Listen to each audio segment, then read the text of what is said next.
Halo teman pemilih, selamat datang di podcast KPU Kabupaten Donggala, Tutura, Temu Tukar Informasi. Bersama saya Putri Pratiwi yang akan memandu podcast ini selama beberapa waktu ke depan. Episode kali ini merupakan seri keempat dari podcast KPU Kabupaten Donggala. Buat teman pemilih yang belum melihat seri terdahulu, bisa menyaksikan langsung di channel KPU Kabupaten Donggala. Di episode kali ini, kita akan membahas tentang pemutakhiran data pemilih berkelanjutan atau PDPB. Tapi tentunya saya tidak sendiri karena hari ini kita akan bertemu dan bertukar informasi dengan narasumber yang sangat pas untuk bertukar informasi mengenai PDPB ini. Tidak lain dan tidak bukan Ketua Divisi Perencanaan Data dan Informasi KPU Kabupaten Donggala, Bapak Rahmat Hidayat SH. Selamat datang Bapak, bagaimana kabarnya? Alhamdulillah, baik. Ini Pak, kan tadi saya sudah bicara tentang PDPB atau pemutakhiran data pemilih berkelanjutan. Ya. Saya ingin bertanya Bapak, sebelum mungkin ada beberapa teman pemilu yang belum tahu mengenai divisi Rendatin atau Perencanaan Data dan Informasi di KPU Kabupaten Donggala, bisa dijelaskan sedikit tidak Bapak tentang tugas atau tahapan apa saja yang sementara dilakukan oleh divisi Rendatin? Baik, ya. Jadi sebetulnya divisi Rendatin ini, kata Rendatin ini merupakan singkatan dari Perencanaan Data dan Informasi di Komisi Pemilihan Umum. Divisi ini bertanggung jawab atas perencanaan kegiatan, pengelolaan data dan informasi. Tentunya di bagian perencanaan yakni merupakan merencanakan perjalanan kegiatan dan program yang akan dilakukan oleh KPU. Kemudian data yakni menjadi sumber data bagi KPU. Kemudian informasi yakni bertanggung jawab untuk pengelolaan dan penyebaran informasi itu sendiri. Kalau untuk tahapan yang sedang dilakukan divisi Rendatin saat ini, apa saja tahapannya Pak? Jadi kami pada saat ini sedang melaksanakan tahapan pemutakhiran data pemilih berkelanjutan. Tahapan ini itu dilaksanakan di luar tahapan pemilu maupun tahapan pemilihan. Jadi artinya pemutakhiran data pemilih berkelanjutan ini tidak dilaksanakan pada saat tahapan pemilu ataupun tahapan pemilihan. Untuk tadi kan pemutakhiran data pemilih berkelanjutan, data yang dimutakhirkan itu apa saja Bapak? Ya, jadi adapun data yang dimutakhirkan ini ada beberapa kategori data sebetulnya yang kami mutakhirkan ini sesuai dengan divisi Rendatin. Ada salah satu nama aplikasinya itu SIDALI, Sistem Informasi Data Pemilih. Jadi data yang kita mutakhirkan itu antara lain adalah data yang meninggal dunia, data pemilih pindah masuk maupun pindah keluar, dan pemilih potensial. Itu adalah data yang kami mutakhirkan di tahapan pemutakhiran data pemilih berkelanjutan. Untuk frekuensi pelaksanaan PDPB-nya ini Bapak seperti apa? Ya, jadi berbicara terkait frekuensi ini, kalau data dia ini tentu dinamis ya. Data ini setiap saat berubah. Nah, hari ini kita sudah selesai menginput data, besok lusa belum tentu karena pergerakan data ini setiap hari bisa berubah. Ada pemilih yang pindah masuk, ada pemilih yang pindah keluar, ada pemilih yang genap berusia 17 tahun, dan ada juga kategori meninggal dunia. Nah, jadi pergerakan data ini tentunya akan bergerak setiap hari.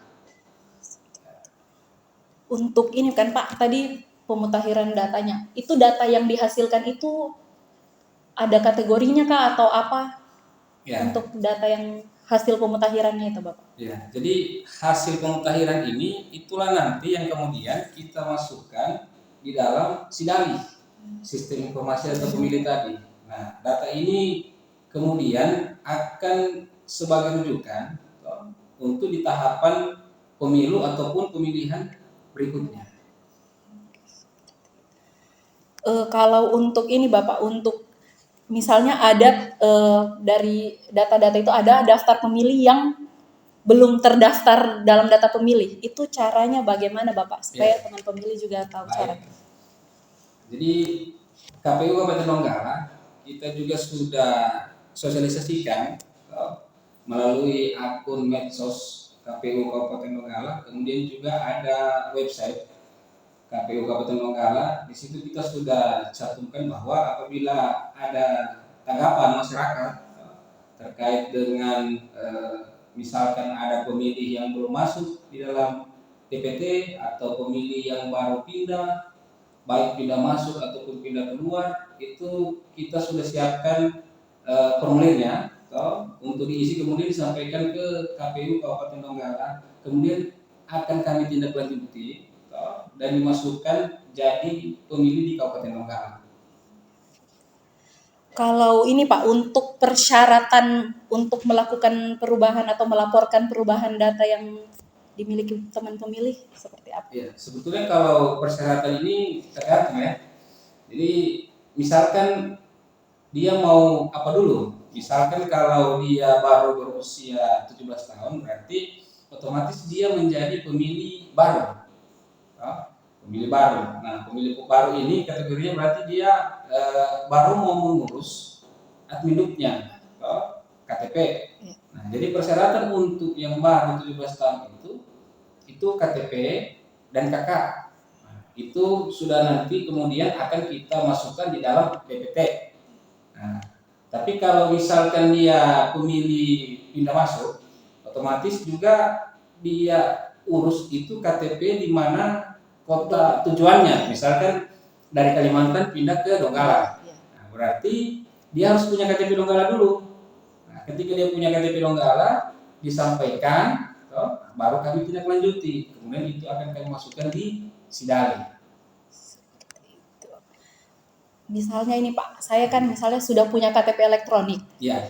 Untuk cara saya mengecek kalau saya itu sudah terdaftar atau masuk ke DPT, itu ada cara khususnya atau saya harus ke kantor KPU atau bagaimana Bapak? Ya, jadi kalau sudah memiliki KTP elektronik, di sebelumnya di pemilihan terakhir kita punya aplikasi yang namanya cek DPT online. Nah, cek DPT online ini bisa dilakukan. Di situ akan muncul di mana DPT itu terdaftar, lengkap dengan alamat TPS-nya. Nah, kemudian terkait dengan misalkan kita pindah, tentunya harus melapor, menyampaikan elemen data tadi yang saya maksud KTP dan data terbaru itu ke KPU Kabupaten Kota di mana kita menjadi tujuan untuk pindah. Bapak, sebelum kita lanjut pembahasan, silahkan boleh diminta dulu. Ini menarik ya.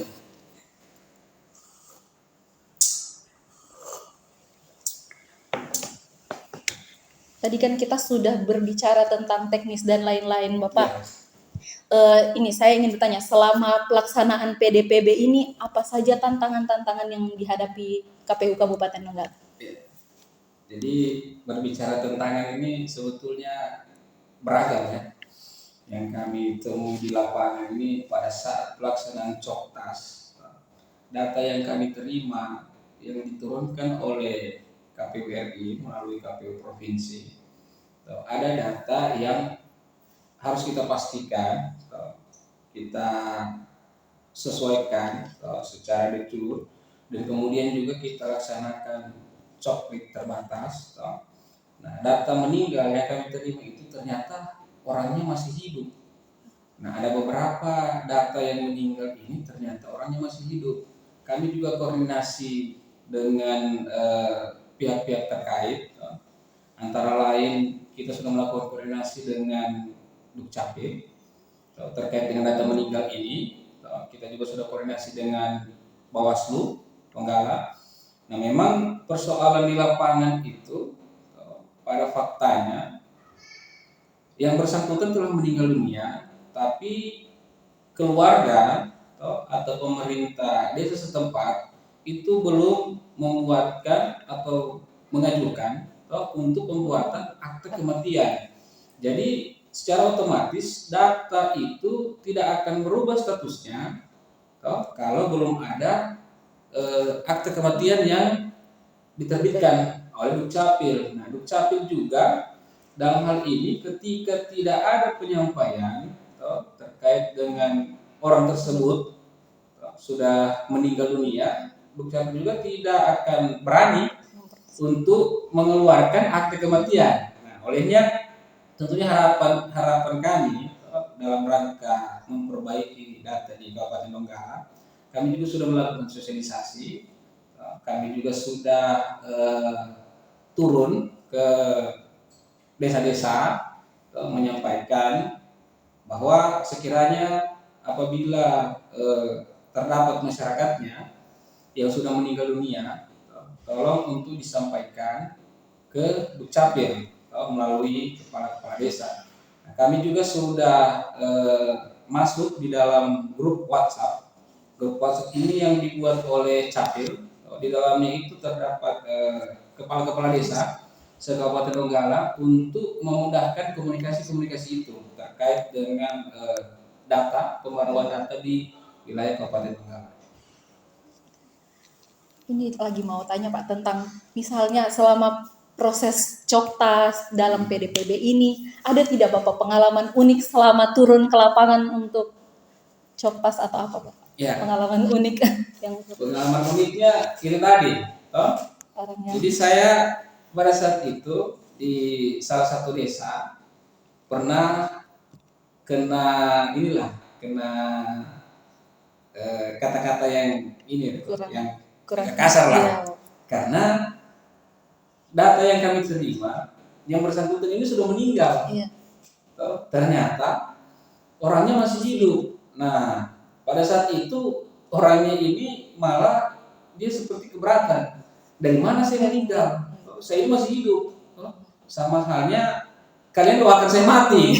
Nah, jadi saya bilang, jadi tujuannya kami kemarin untuk memastikan apakah data ini benar atau tidak. Kalau tidak, kami akan perbarui datanya. Karena data yang kami terima statusnya begitu, meninggal dunia. Nah, ada juga pengalaman uniknya bahwa informasi dari salah satu perangkat desa itu memang tidak disampaikan ke desa, ke pemerintah desa terkait dengan status yang meninggal, karena informasinya pada saat itu ini masih belum juga bisa saya pastikan, tapi informasi yang disampaikan itu bahwa yang meninggal ini itu masih masuk namanya di penerima bantuan.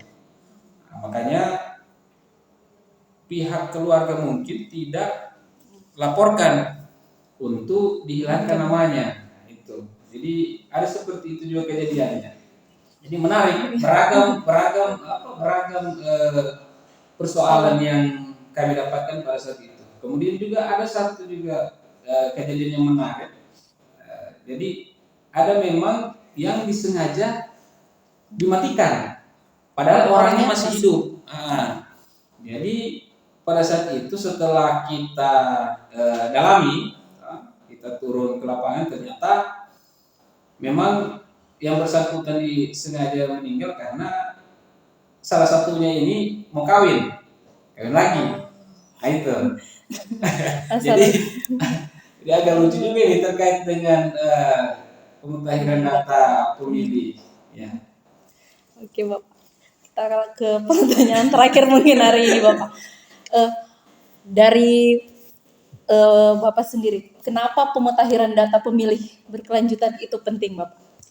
Ya, jadi pemutahiran data pemilih berkelanjutan ini memang salah satu program yang dilaksanakan oleh KPU secara berjenjang di luar tahapan pemilu maupun pemilihan, karena itu tadi kita berbicara data ini kan tidak ada ujungnya. Artinya data ini tidak bisa kita katakan sudah tuntas hari ini, karena pemilih ini atau masyarakat itu dia setiap harinya akan bergeser. Nah, kayak di wilayah Kabupaten Donggala ini, kita itu kemarin terdapat banyak data ganda. Gandanya itu karena banyaknya masyarakat kita ini yang pergi keluar daerah Donggala. Salah satu contohnya kasusnya ke Morowali karena bekerja dengan Kalimantan. Jadi pergeseran data itu kita tidak bisa tahan. Kenapa? Karena ini tergantung kebutuhan orangnya, toh. Nah, kemudian juga tujuan sebetulnya ini yakni memperbaharui data pemilih berdasarkan DKT pemilu atau pemilih terakhir dan telah disinkronisasikan dengan data kependudukan secara nasional. Toh. Artinya kita harus upgrade terus data ini, toh. Karena status tadi itu, ini masyarakat hari ini dia masih di Donggala, besok lusa dia bisa jadi sudah di Kalimantan atau sudah di Morowali, begitu. Makanya saya kira ini pembaruan data ini sangat penting, toh, sesuai dengan salah satu program nasional yang dilakukan oleh KPU secara berjenjang. Pertanyaan hari ini gitu saja Bapak. Terima kasih Bapak sudah berkenan hadir dan bertukar informasi. Dan terima kasih juga kepada teman pemilih yang setia menyaksikan podcast ini. Kami berharap pembahasan tadi bisa memberikan manfaat dan menambah informasi bagi teman pemilih dimanapun berada. Jika teman pemilih menyukai episode ini, jangan lupa like dan share ke teman pemilih yang lainnya. Dan teman pemilih juga dapat memberikan saran, pertanyaan, atau masukan pada kolom komentar. Untuk informasi terkini lainnya seputar KPU Kabupaten Donggala, teman pemilih dapat mengikuti akun media sosial dan juga mengunjungi website kami yang tertera di description box. Sampai jumpa di episode tutorial selanjutnya.